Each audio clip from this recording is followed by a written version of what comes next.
Commander Alan West stood on the observation deck of the diplomatic station Harmony, watching as another fleet of human ships detached from the massive orbital docks surrounding Earth. This marked the seventh wave of departures in as many months. The exodus had begun quietly at first, a few research vessels, followed by colony ships, then military escorts. Now it was a steady stream that showed no signs of stopping. "They're really going through with it," said Zixtal, the Arcturian ambassador, his crystalline form refracting the starlight as he moved to stand beside Alan. "Did you think we were bluffing?" Alan asked, not bothering to hide the bitterness in his voice. "The Galactic Council believed you would reconsider once the economic sanctions took effect." Alan laughed, a hollow sound that echoed in the observation chamber. 200 years of membership in your precious galactic commonwealth. 200 years of sharing our technology, our art, our culture. 200 years of being treated as the dangerous younger sibling who needed constant supervision. Below them, Earth continued its silent rotation. From this distance, you couldn't see the effects of the Commonwealth restrictions, the shuttered factories, the dismantled defense systems, the universities forbidden from pursuing certain fields of research deemed too destabilizing for the galactic community. "Your species moves too quickly," Zixtal said. "The pace of your advancement frightens the older races." "So you hobbled us," Alan replied. "You put a ceiling on human potential. Did you really think we would accept that forever?" The final vote had been nearly unanimous among the human colonies: withdrawal from the Commonwealth and self-imposed exile to unexplored regions beyond the Commonwealth's borders. They would forge their own path, build their own future, free from the constraints imposed by races who measured progress in millennia rather than decades. "The Council has authorized me to present a new compromise," Zixtal began. Alan shook his head. "It's too late for that. The decision is made." On his wrist communicator, a message flashed. His own departure was scheduled for tomorrow. He would be among the last to leave, along with the remaining diplomatic staff. "You don't understand what you're doing." Zixtal's voice had taken on an urgent tone. "There are threats beyond Commonwealth space that your people aren't prepared for." "We'll take our chances," Alan said, turning away from the window. "We always have." 5 years after the human exodus, Lisa Chen guided her scout ship through the unmapped star system, cataloging resources and potential colony sites. The ship's eye, which she had named Max, maintained a constant scan for any signs of sentient life. "No biosignatures detected on the fourth planet," Max reported, "but mineral readings suggest substantial deposits of rare earth elements and heavy metals." "Mark it for the second wave," Lisa said, making annotations on her holographic display. "What about the asteroid belt?" "Analysis indicates." Max paused, which was unusual for an eye. "Lisa, I'm detecting an anomalous signal. It doesn't match any known pattern in our database." Lisa straightened in her chair. First contact protocols were clear, but humanity hadn't encountered any new spacefaring species since leaving Commonwealth space. "Source: edge of the system, approaching from the galactic rim." She activated the ship's stealth systems, a technology the Commonwealth had tried to restrict before the Exodus. "Show me." The view screen shifted, zooming in on a distant object.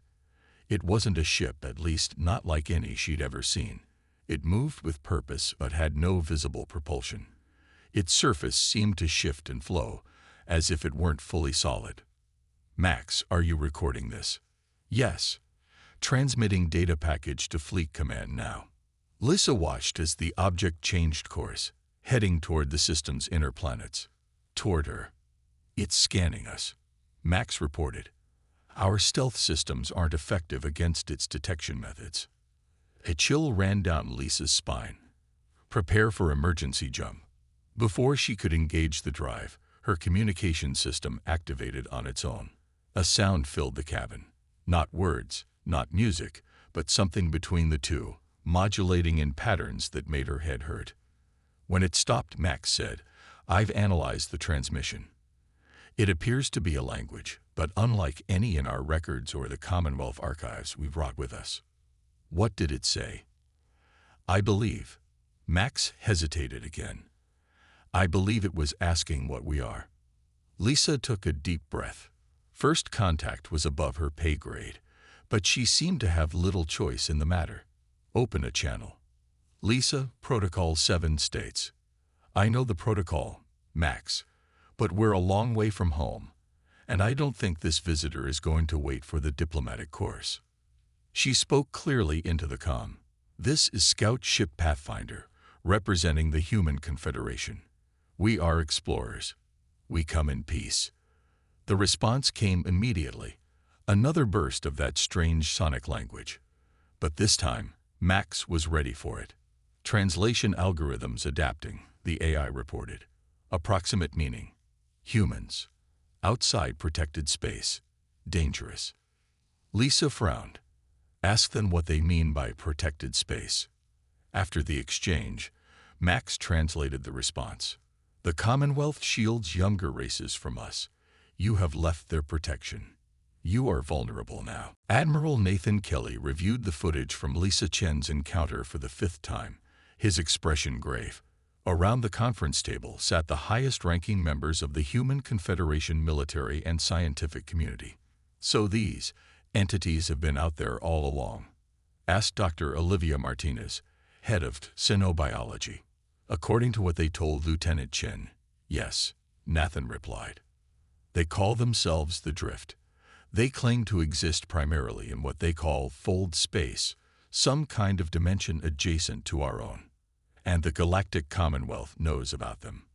This from General Sam Foster, who had been skeptical of the Exodus from the beginning. Nathan nodded. The Drift say they've had an arrangement with the Commonwealth for millennia. They stay in the outer reaches, and the Commonwealth maintains a buffer zone of protected space. A buffer zone we voluntarily left, Olivia realized. Exactly. Nathan brought up a galactic map showing Commonwealth territory in blue and the growing Human Confederation in red. We thought we were walking away from restrictions. Instead, we were walking away from protection. Have there been any attacks? Sam asked. Not yet. The Drift seem more curious than hostile, but Lieutenant Chen's report indicates they were surprised to find us out here. They assumed any intelligent species would know better than to venture beyond Commonwealth borders without preparation. What kind of preparation? Olivia leaned forward. Nathan grimaced. They weren't specific, but they did transmit a set of coordinates where they said we could learn more. The room fell silent as the implications sank in. It could be a trap, Sam pointed out. It could be, Nathan agreed. But if there's a genuine threat out here, one the Commonwealth has been shielding younger races from, we need to know what we're dealing with. Have we attempted to contact the Commonwealth about this? Asked Olivia. We sent a message, Nathan confirmed. Their response was minimal. They acknowledged the existence of the Drift, but said that since we chose to leave Commonwealth protection, they have no obligation to share their defensive measures with us. Sam slammed his fist on the table. Typical. Even now, they treat us like children. What about other non-Commonwealth species? Olivia suggested. There must be others who ventured beyond the borders. Nathan's expression darkened. According to the Drift, there were. They didn't survive long. The Admiral stood, his decision made. I'm authorizing a mission to the coordinates provided by the Drift. We need answers, and it seems the Commonwealth isn't going to give them to us. The research vessel Horizon dropped out of hyperspace at the coordinates provided by the Drift. Captain Ryan Martinez felt his stomach lurch, not from the transition back to normal space, but from what he saw through the view screen. A graveyard of ships stretched before them, thousands of vessels of different designs and apparent ages, all drifting in silent formation around a small, unremarkable moon. My God, whispered Dr. Kate Wilson, the expedition's chief scientist. Some of these ships, they don't match any known design, Commonwealth or otherwise. Many appear to be ancient, reported the science officer, Jack Powell. Carbon dating of the nearest hulls suggests some have been here for over 50,000 years. Ryan ordered a full scan of the area. Any signs of the drift? No, sir, Jack replied. But I'm detecting an artificial structure on the moon's surface. It appears to be generating a low-level signal. Probably what's keeping all these ships in orbit. Life signs? None, Captain. Ryan studied the graveyard. The ships showed varying degrees of damage. Some looked almost intact, while others were little more than fragments. But all had one thing in common. They were empty. Prepare a shuttle, he ordered. Dr. Wilson, you're with me. Lieutenant Powell, maintain position, and be ready for immediate extraction if anything goes wrong. The shuttle journey to the moon's surface was tense and silent. As they approached the structure, a smooth dome-like building that reflected their shuttle's lights with an oily sheen, Kate finally spoke. Captain, I've been analyzing the ship designs. Many of them show evidence of rapid technological advancement. Jury-rigged systems, retrofitted components, like they were desperately upgrading their capabilities. Preparing for war, Ryan suggested. Kate shook her head. Not just war. Extinction. The shuttle landed near the dome's single visible entrance. Suited up in their environmental gear, Ryan, Kate, and 2 security officers stepped onto the airless surface. The structure appears to be some kind of archive, Kate said, studying her handheld scanner. I'm detecting massive data storage systems inside. The entrance opened as they approached, revealing a softly lit corridor. Ryan hesitated, then stepped forward. Stay alert. Inside, they found not a single large room as expected, but a series of chambers, each containing holographic displays that activated as they entered.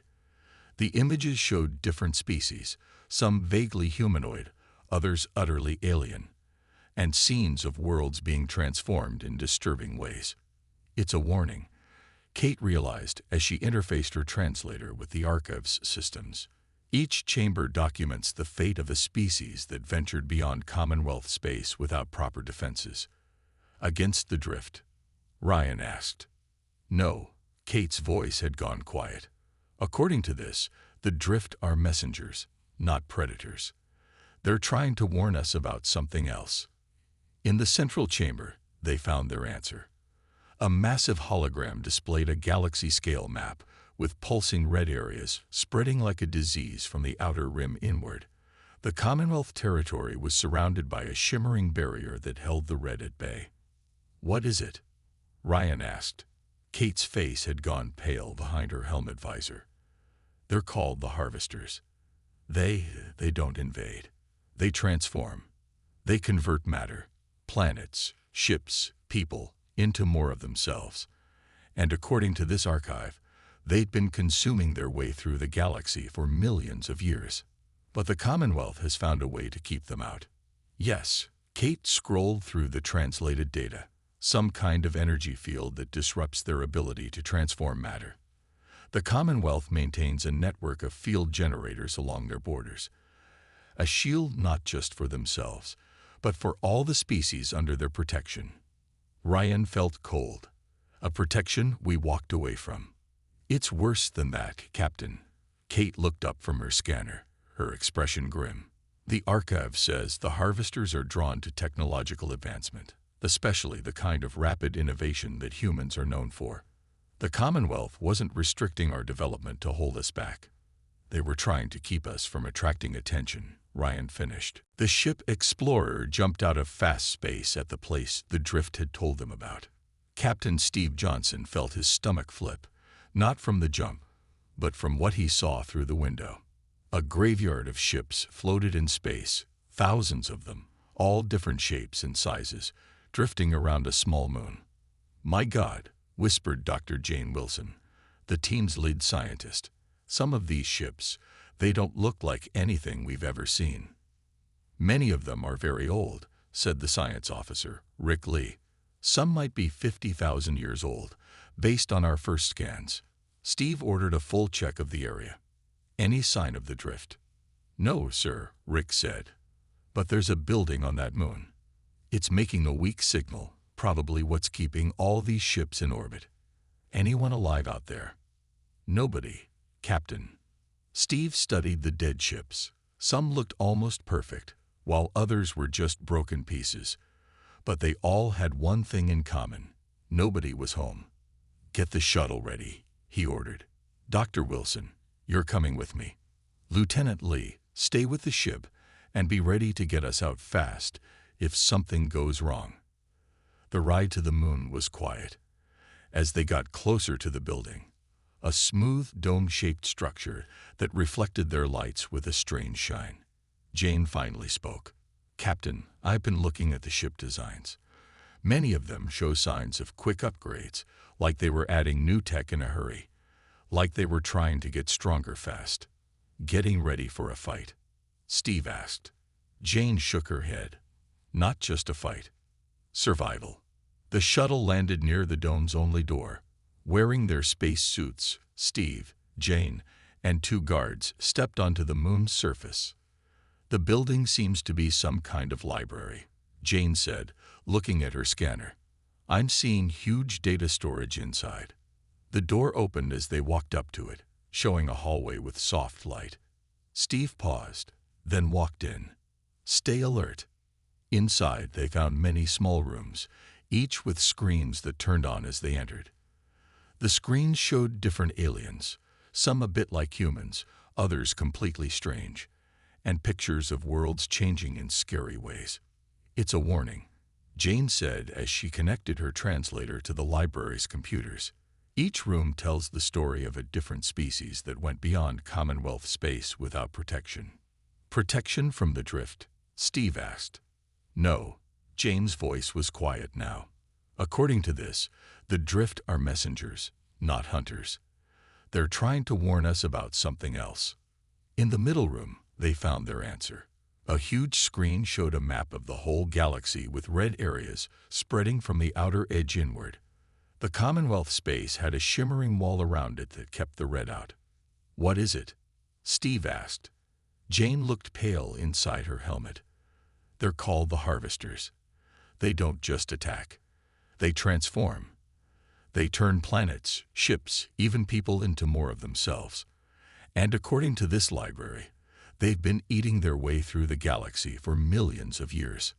But the Commonwealth can keep them out. Yes. Jane read through the translated data. Some kind of energy field that stops them from changing matter. The Commonwealth has field makers all along their borders, a shield not just for themselves, but for all the species they protect. Steve felt cold, a protection we walked away from. It's worse, Captain. Jane looked up from her scanner, her face grim. The library says the Harvesters are drawn to fast technology growth, especially the kind humans are known for. The Commonwealth wasn't holding us back to control us. They were trying to keep us from getting noticed. Steve finished. The meeting of the Human Confederation leaders went on for 3 days as people from every human world argued about what Steve's team had learned from the alien library. We should ask to join the Commonwealth again right away, said Mary Rivera, leader of New Earth, the biggest human colony, and follow their rules again. After all we've built out here, argued Joe Grant from the Outer Worlds group. The library also had plans for defense tech we can build. Captain Bill Harris, who had been quiet for most of the debate, finally spoke. The plans in the library are just ideas for our level of tech. Building them would take years, time we may not have. The drift warned that our fast tech growth over the last 5 years has already made ripples that might bring the Harvesters, added Dr. Linda Moore. Our use of banned tech, like the new faster-than-light drives, has basically put up a big sign saying, "We're here." So we crawl back to the Commonwealth like scared kids. Joe's voice was bitter. Admit they were right to treat us like babies. This isn't about pride, Mary snapped. It's about staying alive. The argument might have gone on forever if not for the urgent message that came in. The big screen in the middle of the room switched to show a soldier whose face was tight with fear. Leaders, we've lost touch with Outpost 7 at the edge of our space. Before their comms went down, they sent this video. The screen changed to show a planet's surface. At first, everything looked normal. The small buildings of a research base, the alien forest around it, the distant mountains. Then the mountains began to move, not like an earthquake, but like they were changing form. The peaks melted like ice, flowing like water, reshaping into tall structures of impossible shapes. The forest followed, trees dissolving and reforming into crystal shapes that glowed with inner light.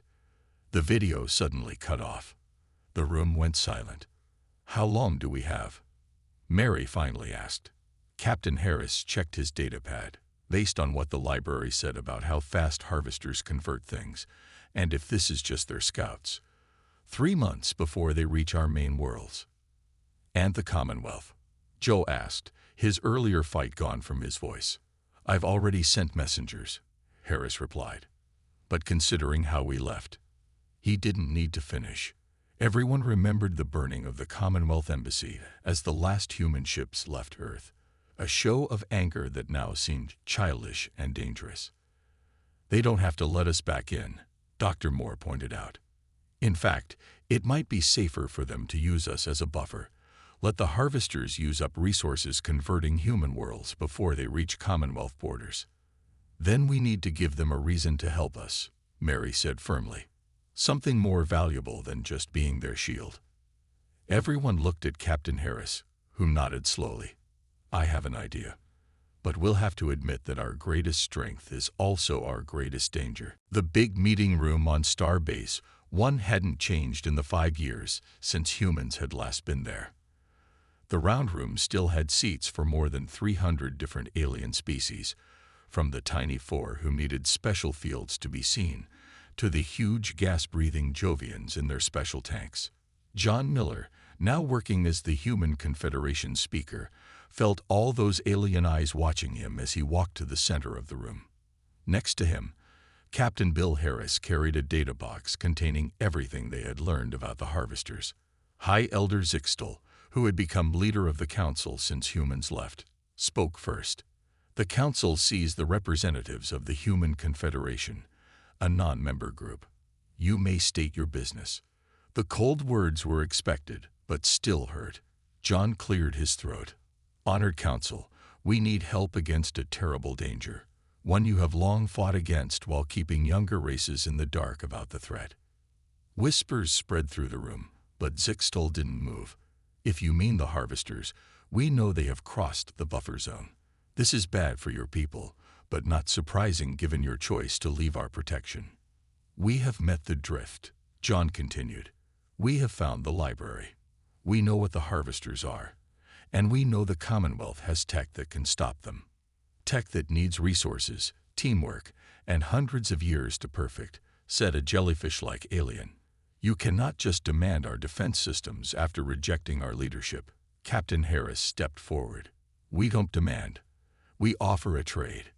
He turned on the data box, and a floating image appeared above it. Plans for weapons, ships, and defense systems, unlike anything the Commonwealth had seen. In 5 years of unrestricted development, humans have made tech jumps that would have taken decades under Commonwealth limits, Harris explained. "Some of these advances could greatly improve your defenses against the harvesters." The council room exploded in shock talk. Zixtal raised a crystal arm for quiet. "You prove our point, Speaker. This unchecked growth is exactly what attracts the harvesters. Your kind's inability to show restraint has put you, and possibly us, in danger." "Yes," John admitted, surprising the council with his honesty. "We were wrong to dismiss your warnings as just attempts to control us, but our ability to innovate quickly, the very thing that makes us dangerous, also makes us valuable allies against the harvesters." He pointed to the floating plans. "These designs show only a small part of what humanity has developed. Imagine what we could do working with you instead of against you." A bird-like counselor leaned forward. "And what do you suggest, human?" "A new deal," John replied. "Not membership like before, with its limits, but partnership. We keep our independence but coordinate our defenses. You share your harvester repulsion tech, we share our innovations. carefully, with mutual oversight to prevent drawing unwanted attention. "And if we refuse?" asked Zixtal. Captain Harris answered, "Then the harvesters will eat our worlds and grow stronger before reaching your borders. Our 5 years of unrestricted development has created tech that will make the harvesters more dangerous than ever once they absorb it." The implied threat wasn't subtle, but it worked. The council called a break to think. Hours later, when they came back, Zixtal addressed the human delegates with new respect in his voice. "The Commonwealth has existed for thousands of years by adapting to new challenges. Perhaps," he paused, his crystal form shimmering as he chose his words carefully, "perhaps in our caution, we have sometimes stifled the very innovation we need. The Council has voted to accept your proposal, with conditions." John felt the first real hope he'd had since learning of the harvesters. "Name them." "You will help us establish a new defensive perimeter around both Commonwealth and Confederation space. You will accept oversight on technologies deemed particularly attractive to the harvesters. And," Zixtal's voice softened, "you will help us understand how to balance progress with prudence. It seems humans may have something to teach the elder races after all." 1 year later, Lisa Chen stood on the bridge of the defense platform Bulwark, watching as the combined fleets of the Commonwealth and Confederation moved into formation. The massive structure beneath her, one of hundreds now forming a protective shell around Allied space, hummed with power as its field generators came online. "Defense grid at 80% and rising," reported her first officer, Ben Wright. "The Commonwealth technicians say we're ahead of schedule." Lisa nodded, allowing herself a small smile. Working alongside races they had once resented had been challenging, but the results spoke for themselves. The Harvester advance had been halted at the edge of Confederation space, though at the cost of 3 frontier worlds. Her console chimed with an incoming transmission. Admiral Kelly, speaking from the Joint Command Center on New Terra. "Commander Chen, how are we looking out there?" "Ready for the final test, Admiral. Commonwealth engineers have integrated our quantum acceleration technology seamlessly with their field generators. If the simulations are correct, the enhanced barrier should be twice as effective as their original design." Kelly's expression showed both pride and lingering concern. "Let's hope it's enough. The harvesters are adapting to our current defenses faster than predicted." That was the double-edged sword of human innovation. Their rapid technological advances strengthened their defenses, but also forced the harvesters to evolve more quickly in response. "The Arcturian scientist believes our new approach may be more sustainable," Lisa offered. "By creating dead zones that appear technologically barren, we can direct the harvesters away from populated systems." "Misdirection rather than confrontation," Kelly nodded. "That's the kind of thinking we need." After the communication ended, Lisa moved to the observation deck where Ambassador Alan West stood with High Elder Zixtal, both watching as the defensive grid took shape before them. "Magnificent, isn't it?" Alan said as she approached. "A year ago, we were enemies. Now we're building the most advanced defensive system the galaxy has ever seen." "The irony is not lost on me," Zixtal replied, his crystalline form refracting the starlight. "For millennia, the Commonwealth restricted innovation to avoid attracting the harvesters. Now we embrace it as our best hope for survival." Lisa joined them at the viewport. The latest reports show increased harvester activity along the outer rim. "They're probing for weaknesses." "They'll find none," Zixtal assured her. "Not anymore." Alan turned to the elder being. "You knew this would happen, didn't you? When we left, you knew we'd encounter the drift, discover the truth about the harvesters." "I suspected," Zixtal admitted. "But I also feared you would not survive the encounter, or worse, that your technologies would fall to the harvesters before you could return." "You could have told us the truth from the beginning," Lisa pointed out, "about why the restrictions existed. Would you have believed us?" Zixtal asked. "Or would you have seen it as yet another attempt to control your development? Some truths must be discovered to be accepted." The distant stars twinkled. some of them now surrounded by the faint shimmer of the new defensive fields. Human and Commonwealth ships worked side by side, their once irreconcilable differences set aside in the face of a common threat. "The drift have made contact again," Lisa reported. "They say the harvesters are gathering beyond the rim in numbers never before recorded. They're curious about our new defenses." "Let them come," Alan said with quiet confidence. "The galaxy is learning what the Commonwealth has always known about humans. We're dangerous when cornered, innovative when challenged, and strongest when we have something worth fighting for." Zixtal made a sound that Lisa had come to recognize as laughter. "I believe the Commonwealth is learning something as well, that sometimes the most disruptive force can become the most powerful ally." On the main view screen, the final sections of the defensive grid locked into place, power flowing through the entire network as Commonwealth and human technologies merged into something greater than either could have created alone. "Barrier complete," announced the station's eye. "Defensive grid at full power." Lissa looked out at the stars, thinking of all that had been lost and all that had been gained. The humans had walked out, believing they were rejecting control, only to discover they were rejecting protection. The Commonwealth had let them go, believing they were containing a threat, only to discover they were losing their greatest potential ally. "It seems," Zixtal observed, "that both our peoples realized the truth just in time." "Let's make sure it stays that way," Lissa replied, her gaze fixed on the barrier.